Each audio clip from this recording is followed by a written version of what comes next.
Bismillahirrahmanirrahim. Assalamualaikum warahmatullahi wabarakatuh. Perkenalkan, nama saya Gina Quratul Aini Andaristi dengan NIM 220806500040 dari kelas DKVB. Jadi pada kesempatan ini saya akan memaparkan rangkuman materi ke-7 mengenai pengaruh seni modern. Yang pertama yaitu Dadaisme. Gerakan seni yang dikenal dengan nama Dada ini lahir di sebuah klub malam kecil bernama Cabaret Voltaire di Zurich, Swiss pada Februari 1916. Namun di awal munculnya gerakan seni ini tidak begitu menarik dikarenakan pada saat itu sedang terjadi Perang Dunia Pertama. Para seniman dari berbagai negara melarikan diri dari perang yang sedang berlangsung. Sekelompok seniman pindah ke Swiss yang netral dan membentuk kelompok seni baru.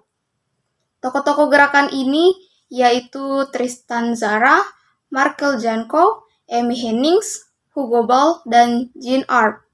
Faktor yang melatar belakangi gerakan ini adalah karena para seniman menginginkan semesta baru yang benar-benar berbeda dari apa yang ada di sekitar mereka.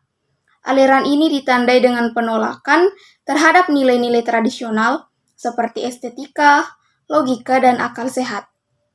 Seniman Dadaisme sering menggunakan humor, ironi, dan absurditas untuk mengkritik masyarakat dan institusi yang dianggap tidak relevan.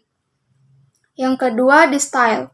Aliran seni ini didirikan oleh sekelompok seniman dan arsitek, tetapi seniman populer yang paling terkait dengan gaya aliran ini ialah Piet Mondrian dan Theo van Doesburg.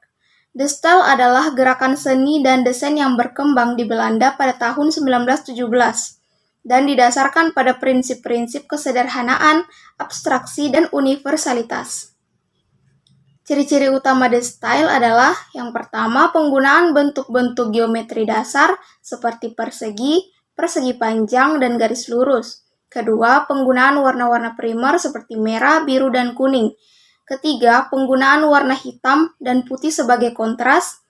Keempat, penggunaan komposisi yang seimbang dan harmonis. Yang ketiga ada Surrealisme.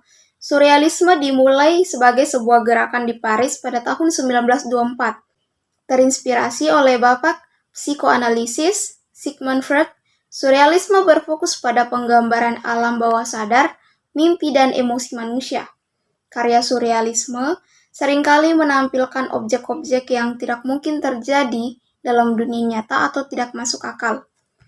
Beberapa ciri dari aliran surrealisme yang perlu diketahui, yang pertama, menyajikan gambar objek nyata dalam kondisi tidak nyata. Kedua, pencitraan seperti di dalam sebuah mimpi. Ketiga, memainkan sebuah imaji yang ada di dalam mimpi dengan yang ada di dunia nyata. Yang keempat, terkesan seperti fantasi namun tetap berpegang pada referensi yang ada di dunia nyata. Tokoh-tokoh surrealis yaitu ada Rena Magritte, Frida Kahlo, dan Salvador Dali. Selanjutnya yang keempat yaitu Kubisme. Kubisme dimulai di Prancis pada tahun 1907 sebagai respon terhadap perubahan dunia yang pesat dipengaruhi oleh teknologi.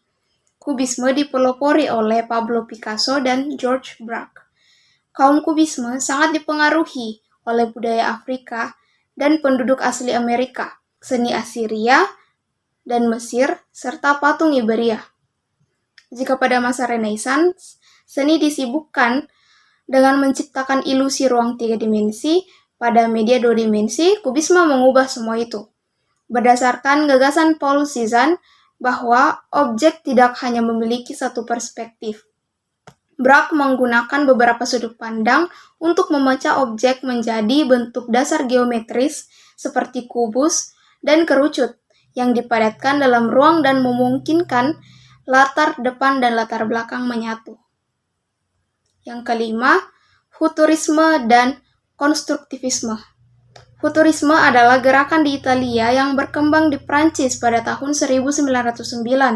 Aliran ini dipelopori oleh Filippo Tommaso Marinetti, seorang penyair dan kritikus seni Italia.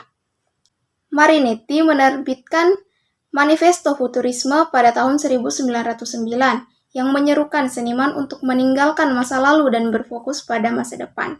Seni futurisme cenderung penuh dengan gerakan, simbolisme, dan seringkali menunjukkan pengaruh kubisme yang kuat.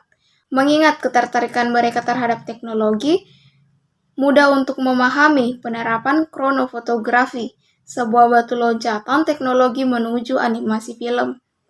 Melihat kembali pergerakan singkat dalam sejarah seni ini, kaum futuris lebih mengutamakan teknologi dibandingkan alam dan menentangnya sebelumnya.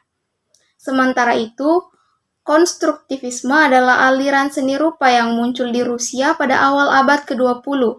Konstruktivisme berfokus pada penggunaan bentuk-bentuk geometris untuk menciptakan karya seni yang fungsional dan bermanfaat. Karya konstruktivistik seringkali berupa bangunan, arsitektur, furniture, dan desain industri.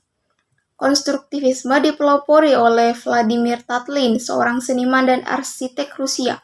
Tatlin percaya bahwa seni haruslah memiliki fungsi sosial yang nyata.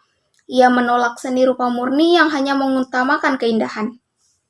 Sekian dari saya, terima kasih. Assalamualaikum warahmatullahi wabarakatuh.